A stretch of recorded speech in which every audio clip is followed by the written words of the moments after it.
ভুলে গেছি আজ 15 তারিখ। হ্যাঁ, মানে কালকে আওয়ার আপন 2 রিলিজ হয়েছে, তো কালকে যাওয়ার কথা। আমরা মানে ওর এক্সট্রা ডিউটি ছিল, ও যেতে পারেনি, তাই জন্য রাতের বেলা মায়ের সাথে খুব ঝগড়া হয়েছে। কিন্তু ওর মা অত রাতের বেলা মানে 11টায় 11:30 বই শেষ, 2টোর সময় বই শেষ, 2:30টার সময় বই শেষ। তোর মা রাজি হয়নি, এই নিয়ে ঝগড়া তুমুল। ঠিক আছে, ঝগড়াঝাটি করে মানে আওয়ার পান দেখতে যাবে ও যেভাবে হোক।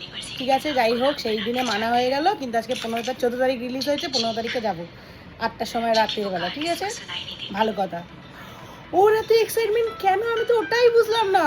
ও এখন শুয়ে শুয়ে আওয়ার পান দেখছে। ঠিক আছে, রাতের বেলা আওয়ার পান দেখছে, আওয়ার পান দেখছে সবে। ঠিক আছে, ও শুয়ে শুয়ে এতক্ষণ আওয়ার পান দেখলো, এত এক্সাইটমেন্ট ওর যে মায়ের সাথে তুমুল ঝগড়া ঠগড়া করে, বাপরে বাপ। মনে হচ্ছে, যারা আমি বুঝতে পারছি, যারা দেখেছে তাদের একটা এক্সাইটমেন্ট আমি বুঝতে পারছি, আগে থেকে বুক ফুক করে নিয়েছে, সেটা সব ঠিক আছে। ওর এত কিসের ইন্টারেস্ট, ওর এত কিসের এক্সাইটমেন্ট যে আমার আপনার দেখেই নি।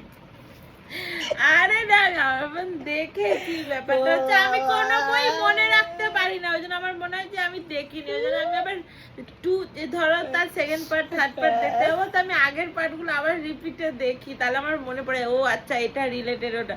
নাহলে যদি অনেকগুলো পার্টে হয় যে সেকেন্ড পার্টের কোনো রিলেটেড থাকে না, এবার যদি থাকে তাহলে আমি বুঝবো না, তাহলে জমিন পার হয়ে যাবো, হ্যাঁ করে তাকিয়ে থাকবো। যাই হোক, মানে আমার মনে হচ্ছে যে আমি আবার আবার 1টা দেখিনি।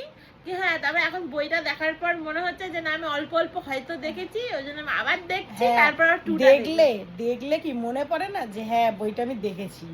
ও মা তো পুরো বইটাই শেষ করে দিল। কি দেখছে কি কেলো।